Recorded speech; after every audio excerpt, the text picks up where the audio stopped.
আজকের মাহফিলে আমি আপনাদের সামনে পবিত্র কোরআনুল কারীমের 30 নম্বর পারা শুরু থেকে যে সূরাটা রয়েছে সূরা আন-নাবা, এই সূরার শুরু থেকে কয়েকখানা আয়াত তেলাওয়াত করেছি। মহান রব্বুল আলামিন যদি তৌফিক দান করেন তাহলে এই সূরা থেকে সংক্ষিপ্ত আলোচনা রাখার আশা রাখি। ওমা তৌফিকি ইল্লা বিল্লাহ। আজকের মাহফিলটি কোরআন হাদিসের মাহফিল। আপনারা এসেছেন কোরআন হাদিসের বয়ান শোনার জন্য, তাই কিনা? কোরআনের আলোচনা, হাদিসের আলোচনা, এর চাইতে শ্রেষ্ঠ কোনো বয়ান পৃথিবীর মধ্যে হতে পারে না। এই জন্য আপনাদের এই বিজয়পাড়া জামে মসজিদে প্রায় 10 বছর যাবৎ প্রতি বছর আমি আসি। প্রতি বছর আপনাদেরকে আমি একটি সূরা সংক্ষিপ্ত অনুবাদ ব্যাখ্যা আপনাদেরকে আমি শোনানোর চেষ্টা করি। আজকে আমি আপনাদের সামনে যে সূরা থেকে তেলাওয়াত করেছি, এই সূরাটি হচ্ছে সূরা আন-নাবা। সূরা আন-নাবা 30 নম্বর পারায় যে সূরার মাধ্যমে শুরু হয়েছে, এই সূরাটার নাম হচ্ছে সূরা আন-নাবা। নাবা শব্দের অর্থ হচ্ছে সংবাদ, নাবায়ে আযীম, মহাসংবাদ। এটা কিসের সংবাদ? নাবা অর্থ হচ্ছে কিয়ামতের মহাসংবাদ। মৃত্যু পরবর্তী আমাদের যে জীবন রয়েছে, এই জীবন সম্পর্কে আল্লাহ পাক রব্বুল আলামিন কিয়ামত সম্পর্কে, মৃত্যু পরবর্তী পুনরুত্থান সম্পর্কে আমাদেরকে নিউজ দিয়েছেন, আমাদেরকে তিনি খবর দিয়েছেন, সংবাদ দিয়েছেন। এই সংবাদটা হচ্ছে নাবায়ে আযীম, মহাসংবাদ। এটাকে আল্লাহ বলেছেন নাবায়ে আযীম, মহাসংবাদ। আমরা সবাই নিউজ শোনার জন্য, সংবাদ শোনার জন্য আমরা আগ্রহী। পৃথিবীতে কত ধরনের নিউজ, কত ধরনের সংবাদ আমরা শুনি, কিন্তু আল্লাহ আমাদেরকে বলছেন নাবায়ে আযীম, মহাসংবাদ। যে মহাসংবাদটি আমাদের সামনে অপেক্ষমান রয়েছে, সেটা হচ্ছে কিয়ামত আমাদের সামনে রয়েছে, সেটাকে আল্লাহ বলছেন নাবায়ে আযীম। এই সূরাটির প্রেক্ষাপট সম্পর্কে আমরা সংক্ষিপ্ত ধারণা নিয়ে, এই সূরাটি মক্কি সূরা, মক্কাতে অবতীর্ণ হয়েছে। একদম প্রাথমিক যুগের সূরা। রাসূলুল্লাহ সাল্লাল্লাহু আলাইহি ওয়াসাল্লামের কাছে যখন আল্লাহর পক্ষ থেকে ওহী আসার সূচনা হলো, কোরআনের মধ্যে বহু জায়গার মধ্যে আল্লাহ কিয়ামতের কথা বলেছেন। মৃত্যুর পরবর্তী যে জীবন রয়েছে, পুনরুত্থান রয়েছে, সেটা সম্পর্কে আল্লাহ কোরআনের মধ্যে বহু জায়গায় আলোচনা করেছেন। এই আলোচনা করে যখন রাসূলুল্লাহ সাল্লাল্লাহু আলাইহি ওয়াসাল্লাম মানুষকে শোনাতে লাগলেন, তখনকার মানুষ তারা ধারণা করত যে মা হিয়া ইল্লা হায়াতুনাদ দুনিয়া, এই দুনিয়ার জীবনটাই সব কিছু, মৃত্যু পরবর্তী জীবন বলতে কিছু নাই, এটাই তারা ভাবত। এই জন্য তারা আশ্চর্য হতো যে এটা কেমন কথা কোরআনের মধ্যে বলা হয় যে মৃত্যুর পরে আবার জীবন রয়েছে। এই জন্য তারা বলতো আইযা মিতনা ওয়া কুন্না তুরাবান ওয়া ইযামান আইন্না লামাবউসুনা খালকান জাদীদা। তারা খুব আশ্চর্য হয়ে বলতো যে আমরা মরে গেলাম, মরার পরে আমরা মাটিতে পরিণত হলাম, হাড্ডি কঙ্কালে পরিণত হলাম, এরপরেও কি আবার আমাদেরকে নতুন করে জীবিত করা হবে? এটা কেমন কথা? এটা তাদের বুঝে আসতো না। তারা বলতো যে এটা অসম্ভব ব্যাপার, মৃত্যুর পরে আবার মানুষ কিভাবে জীবিত হবে? এই প্রসঙ্গে সূরা ইয়াসিনের মধ্যে আল্লাহ বলেন وَضَرَبَ لَنَا مَثَلًا وَنَسِيَ خَلْقَهُ قَالَ مَنْ يُحْيِي الْعِظَامَ وَهِيَ رَمِيمٌ। মক্কার একজন বড় একজন জ্ঞানী লোক ছিল, যাকে মানুষ জ্ঞানী মনে করত, আস ইবনে ওয়াইল। সে মক্কার উপত্যকা থেকে, পুরানা কবরস্থান থেকে একটি হাড্ডি কঙ্কালের টুকরা নিয়ে এসে রাসূলুল্লাহ সাল্লাল্লাহু আলাইহি ওয়াসাল্লামের সামনে পেশ করলো। এরপরে বলল قال من يحيي العظام وهي رميم, এই পচা গলা, এরকম চূর্ণ বিচূর্ণ হয়ে যাওয়া হাড্ডিকে কে আবার জীবিত করবে? এই সূরার শুরুতে আল্লাহ পাক রব্বুল আলামিন তৎকালীন মানুষের কিছু আশ্চর্যজনক প্রশ্ন, তাদের প্রশ্ন ছিল যে মানুষ মরে যাবে, এরপরে আবার মানুষ পুনরুত্থিত হবে, এটা কেমন কথা? এটা তাদের বুঝে আসতো না। এই জন্য আল্লাহ বলেন আম্মা ইয়াতাসাআলুন আনিন নাবাইল আযীম। আল্লাহ বলেন তারা কোন বিষয়ে জিজ্ঞাসাবাদ করছে, একজন আরেকজনের সাথে কোন বিষয় নিয়ে তারা আলোচনা করছে? আনিন নাবাইল আযীম, নাবাই আযীম সম্পর্কে, মহাসংবাদ সম্পর্কে, কিয়ামতের মহাসংবাদ সম্পর্কে, মৃত্যু পরবর্তী জীবন যে হবে, পুনরুত্থান হবে, কিয়ামত, ফুলসিরাত, হাসর নসর, এই সব বিষয় নিয়ে তারা জিজ্ঞাসাবাদ করছে। আল্লাযী হুম ফীহি মুখতালিফুন। আল্লাহ বলেন তারা এই বিষয়ে তারা ভিন্ন ভিন্ন কথা বলছে। কেহ বলছে যে এটা অসম্ভব হতেই পারে না, আর কেহ বলছে হইলেও হতে পারে, আর কেহ বলে আমরা কিছুই জানি না। এই জন্য আল্লাহ বলেন তারা এসব বিষয় নিয়ে, কিয়ামত নিয়ে, মৃত্যুর পরবর্তী জীবন নিয়ে ভিন্ন ভিন্ন কথা বলছে, যেহেতু তারা ওহীর জ্ঞানকে তারা গ্রহণ করছে না।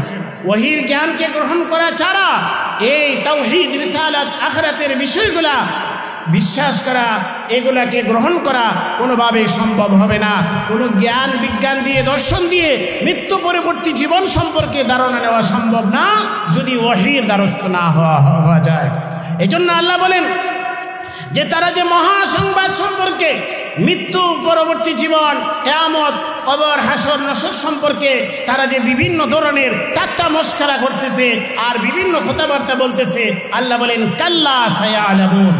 আল্লাহ বলেন না, কখনো নয়, তারা যা ভাবে তা নয়, অচিরেই তারা জানতে পারবে। কাল্লা সায়ালামুন সুম্মা কাল্লা সায়ালামুন। আল্লাহ বলেন আমি আবারও বলছি, অচিরেই তারা জানতে পারবে। যে বিষয়টা আজকে তারা বিশ্বাস করতে চাচ্ছে না, যে বিষয় নিয়ে তারা হাসি ঠাট্টা করতেছে, মশকরা করতেছে, রাসূলুল্লাহ সাল্লাল্লাহু আলাইহি ওয়াসাল্লামকে পাগল বলতেছে, আল্লাহ বলেন না, তাদের এই ধারণা ঠিক নয়। কাল্লা সায়ালামুন, অচিরেই তারা জানতে পারবে। সুম্মা কাল্লা সায়ালামুন, অচিরেই তারা এই বিষয় সম্পর্কে জানতে পারবে। মৃত্যু যখন হবে, মৃত্যু পরবর্তী জীবন আর তাদেরকে বোঝানো লাগবে না, এমনিতেই তারা বুঝতে পারবে। আল্লাহ বলেন যে এই যে তারা মৃত্যুর পরে আবার মানুষকে আল্লাহ জীবিত করবেন, মানুষ যখন মরার পরে মাটি হয়ে যাবে, হাড্ডি কঙ্কালে পরিণত হবে, তারা যখন নিশ্চিহ্ন হয়ে যাবে, তারপরও আল্লাহ তাদেরকে পুনরায় জীবিত করে আবার তাদেরকে হিসাব নিকাশের বিচারের মুখোমুখি করবেন। এটা তারা আশ্চর্যবোধ করে, এটা বলে তারা কিভাবে সম্ভব? আল্লাহ বলেন তারা আমার কুদরতের নিদর্শনগুলোর দিকে তাকিয়ে দেখুক যে আমি কিভাবে এই বিশাল পৃথিবী সৃষ্টি করেছি। আল্লাহ বলেন আলাম নাজআলিল আরদা মিহাদা। আল্লাহ বলেন এই পৃথিবীর তো কখনো অস্তিত্বই ছিল না। এই সুন্দর পৃথিবীকে অনস্তিত্ব থেকে যে অস্তিত্ব আমি দান করলাম, এই পৃথিবীকে যে আমি এত সুন্দরভাবে বিছানার মতো সুবিশাল পৃথিবী আমি সুন্দরভাবে তাদেরকে আমি এরকমভাবে বিছিয়ে দিলাম, এত সুন্দর তাদের বসবাসের উপযোগী করে আমি তাদেরকে এই পৃথিবী দান করলাম। আলাম নাজআলিল আরদা মিহাদা। আল্লাহ বলেন জমিনকে কি আমি বিছানা বানাই নাই? মানুষের জন্য বিছানার মতো বানিয়ে দিয়েছেন। এটা এত বেশি শক্ত নয়, এত বেশি নরমও নয়। যদি খুব বেশি শক্ত হতো তাহলে আমরা চাষাবাদ করতে পারতাম না, আমরা কিছুই করতে পারতাম না। আর যদি খুবই নরম হতো তাহলেও আমাদের পক্ষে সম্ভব হতো না। আল্লাহ বলেন আলাম নাজআলিল আরদা মিহাদা। আল্লাহ বলেন জমিনকে কি আমি বিছানা বানিয়ে দেইনি? ওয়াল জিবালা আওতাদা।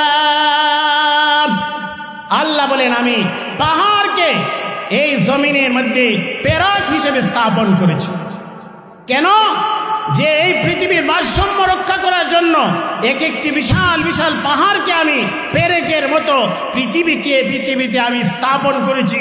এটা আল্লাহর কুদরত। যে আল্লাহ এত বিশাল পৃথিবীকে এত সুন্দরভাবে তৈরি করতে পারলেন, যে আল্লাহ এত বিশাল পাহাড় তৈরি করতে পারলেন, তিনি কি আবার মানুষ মৃত্যুর পরে আবার তাদেরকে জীবিত করতে পারবেন না? এটা কেমন কথা? আল্লাহ বলেন ওয়াল জিবালা আওতাদা ওয়া খালাকনাকুম আজওয়াজা। আল্লাহ বলেন আমি তোমাদেরকে জোড়ায় জোড়ায় সৃষ্টি করেছি, এক পক্ষ হচ্ছে পুরুষ আরেক পক্ষ নারী, তোমাদেরকে যে আমি জোড়ায় জোড়ায় সৃষ্টি করেছি এটা যে আল্লাহ আমি পারলাম, সে আল্লাহকে আবার তোমাদের মৃত্যুর পরে জীবিত করতে পারবো না? এটা কেমন কথা? ওয়াল জিবালা আওতাদা ওয়া খালাকনাকুম আজওয়াজা ওয়া জাআলনা নাওমাকুম সুবাতা। আল্লাহ আমাদেরকে দুনিয়াতে আমাদের সুখ স্বাচ্ছন্দ্যের যে উপকরণ দান করেছেন এর মধ্যে অন্যতম হচ্ছে আমাদের জন্য আল্লাহ ঘুম দান করেছেন। ওয়া জাআলনা নাওমাকুম সুবাতা, তোমাদেরকে আমি তোমাদের ঘুমকে ক্লান্তি দূরকারী তোমাদের সুখের উপকরণ বানিয়েছি। তোমরা যখন ঘুমিয়ে যাও সারা দিনের তোমাদের ক্লান্তি সব দূর হয়ে যায়। আল্লাহ বলেন ওয়া জাআলনা নাওমাকুম সুবাতা ওয়া জাআলনাল লাইলা লিবাসা, আর রাত্রিকে আমি আবরণ বানিয়েছি, লিবাস বানিয়েছি। রাত্রির অন্ধকার দ্বারা সূর্যের আলোকে আমি ঢেকে দিয়েছি যাতে করে তোমরা রাত্রিতে সুন্দরভাবে বিশ্রাম নিতে পারো। যদি আল্লাহ রাত্রিতে সূর্যের আলোকে নিভিয়ে না দিতেন তাহলে আমরা সুন্দরভাবে ভালো বিশ্রাম নিতে পারতাম না, ঘুমাইতে পারতাম না। আল্লাহ বলেন ওয়া জাআলনা নাওমাকুম সুবাতা ওয়া জাআলনাল লাইলা লিবাসা ওয়া জাআলনান নাহারা মাআশা। আল্লাহ বলেন তোমাদের জীবন জীবিকার জন্য, জীবিকা উপার্জনের জন্য আমি দিন দান করেছি। ওয়া জাআলনান নাহারা মাআশা, তোমাদেরকে আমি দিন দান করেছি, এটা হচ্ছে তোমাদের উপার্জনের সময়, উপার্জনের উপযোগী করে দিয়েছি। দিনের আলো আমাদের খাস কাম করার জন্য, কৃষিকাজ করার জন্য, ব্যবসা বাণিজ্য করার জন্য, দুনিয়ার যাবতীয় আয় উপার্জন করার জন্য দিনটা হচ্ছে আমাদের জন্য উপযোগী। যে আল্লাহ এমন সুন্দর দিন তৈরি করতে পারলেন, যে আল্লাহ, সেই আল্লাহ আমাদেরকে মৃত্যুর পরে আবার জীবিত করতে অবশ্যই পারবেন। وَبَنَيْنَا فَوْقَكُمْ سَبْعًا شِدَادًا। আল্লাহ বলেন আকাশের দিকে তাকাও, তোমাদের উপরে আমি মজবুত 7টি আসমান আমি তৈরি করেছি। যে আল্লাহ এত বিশাল আকাশ তৈরি করেছেন, এত বিশাল আকাশ, যে আকাশের কোনো খুঁটি নাই, স্তম্ভ নাই, একটা নয় 7টি আসমান তিনি স্তরে স্তরে তৈরি করেছেন। সে আল্লাহ কি আমাদের মতো সাধারণ ক্ষুদ্র মানুষ মৃত্যুর পরে কি তিনি আবার আমাদেরকে জীবিত করতে পারবেন না? এটা কেমন কথা? আল্লাহ বলেন ওয়া বানাইনা ফাওকাকুম সাবআন শিদাদা ওয়া জাআলনা সিরাজান ওয়াহাজা। আল্লাহ বলেন সূর্যের দিকে তাকাও, সিরাজান ওয়াহাজা, একটি উজ্জ্বল প্রদীপ আমি তোমাদের জন্য দান করেছি। এমন শক্তিশালী একটি প্রদীপ, যে প্রদীপ যখন জ্বলে সারা পৃথিবীকে সে আলোকিত করে। সেই সে তো বিশাল সূর্য যিনি তৈরি করলেন, এই বিশাল সূর্যকে এমন শক্তি, এমন পাওয়ার, এমন লাইট যিনি তৈরি করতে পারলেন, তিনি কি আবার আমাদের মতো ক্ষুদ্র মানুষ মৃত্যুর পরে আবার তিনি তৈরি করতে পারবেন না? আল্লাহর কুদরতের নিদর্শন দিচ্ছেন যে তারা কিভাবে আল্লাহর শক্তি সম্পর্কে প্রশ্ন উত্থাপন করে, কিভাবে তারা বলে আইদা মিতনা ওয়া কুননা তুরাবা ওয়া ইযামান আইন্না লামাবউসুনা খালকান জাদীদা। তারা কিভাবে বলে যে আমরা মৃত্যুর পরে আমরা মাটি হয়ে গেলাম, হাড্ডি এবং কঙ্কালে পরিণত হওয়ার পরে আবার কি আমাদেরকে জীবিত করবেন? এটা তাদের আশ্চর্য হতো। আল্লাহ বলেন এটা কোনো আশ্চর্যের বিষয় নয়, তোমার আশেপাশে এই আল্লাহর কুদরতের নিদর্শনাবলীগুলি তুমি দেখো। এরপরে আল্লাহ বলেন وأنزلنا من المعصرات ماء ثجاجا। আল্লাহ বলেন তুমি তাকিয়ে দেখো, এই মেঘমালা থেকে আমি যে বৃষ্টি বর্ষণ করি তোমাদের জন্য, যদি আকাশ থেকে বৃষ্টি না আসতো তাহলে আমাদের কৃষিকাজ কি চলতো? আমাদের নদ নদী প্রবাহিত হতো?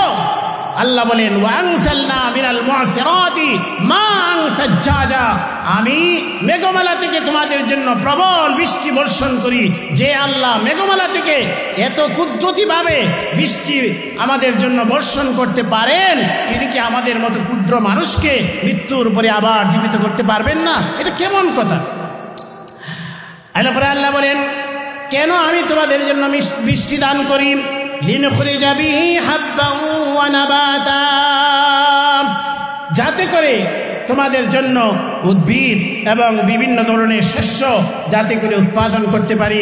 আকাশ থেকে যদি বৃষ্টি না আসতো তাহলে কোনো প্রকারের উদ্ভিদ জন্মাতো না, কোনো প্রকারের শস্য ধান গম এগুলা হইতো না। সেই কুদরতের কথা স্মরণ করে আল্লাহকে খুব বিশ্বাস করো, আল্লাহর কুদরতের প্রতি তোমরা আত্মসমর্পণ করো। ওয়া জান্নাতিন আলফাফা, শুধু উদ্ভিদ আর গাছপালা নয়, আমি বাগান সমূহ দিয়েছি, বন বাগান সমূহ, যেখানের মাঝে বিশাল বিশাল বাগান বাগিচা আমি উৎপন্ন করেছি। ওয়া জান্নাতিন আলফাফা ইন্না ইয়াউমাল ফাসলি কানা মিকাতা। এত দীর্ঘ আলোচনা করে এতগুলা নিদর্শন উপস্থাপন করে আল্লাহ বলেন ইন্না ইয়াউমাল ফাসলি কানা মিকাতা, নিশ্চয় ইয়াউমুল ফাসল বিচার দিবস অবশ্যই নির্ধারিত রয়েছে, অবশ্যই বিচার অনুষ্ঠিত হবে। মৃত্যুর পরে আল্লাহ আমাদের জন্য ইয়াউমুল ফাসল বিচার ফয়সালার একটি দিন নির্দিষ্ট রয়েছে, সেটা অবশ্যই অনুষ্ঠিত হবে। এটা আশ্চর্য হওয়ার কিছু নয়, আল্লাহর জন্য এটা কোনো বিষয়ই নয়। ইয়াউমা ইউনফাখু ফিস-সূরি ফাতাতুনা আফওয়াজা, আল্লাহ বলেন সেদিন কুৎখার দেওয়া হবে সিংহায়। ইয়াউমা ইউনফাখু ফিস-সূর ফাতাতুনা আফওয়াজা, সেদিন তোমরা দলে দলে আসতে থাকবে। ফাতাতুনা আফওয়াজা, বিভিন্ন দলে বিভক্ত হয়ে আসবে। দুনিয়াতে যারা মুমিন মুসলমান ছিলে তারা মুমিন মুসলমানদের মিছিলে অংশগ্রহণ করে তোমরা হাসরের ময়দানের দিকে আসবে, আর যারা কাফির ছিল কাফিরদের সাথে একত্রিত হয়ে আসবে। যারা ভালো মানুষ ছিল ভালো মানুষদের সাথে একত্রিত হয়ে আসবে, যারা মন্দ মানুষ ছিল তারা মন্দ মানুষদের সাথে একত্রিত হয়ে তারা হাসরের ময়দানে আল্লাহর কাছে বিচারের মুখোমুখি হওয়ার জন্য আসবে।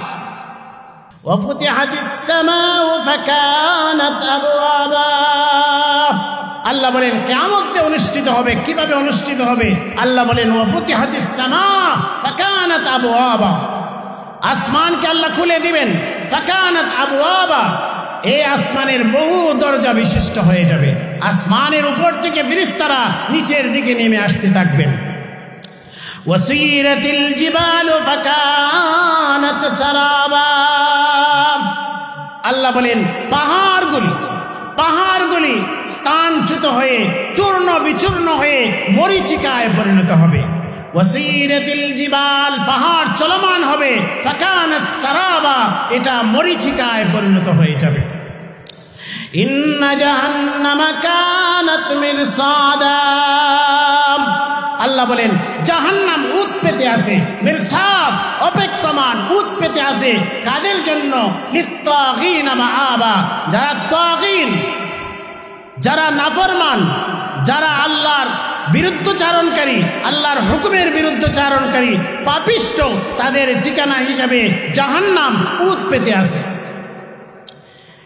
লিত্তাগিনা মাআবা লাবিসিনা ফিহা আহকাবা, সেখানে তারা যুগের পর যুগ তারা অবস্থান করবে। লা ইয়াযুকুনা ফিহা বারদাও ওয়ালা শারাবা, সেখানে তারা কোন ধরনের ঠান্ডা অথবা পানীয় তারা সেখানে আস্বাদন করবে না। ইল্লা হামিমা ওয়া গাসসাকা, তবে তারা ফুজ এবং গরম পানি সেখানে তারা আস্বাদন করবে।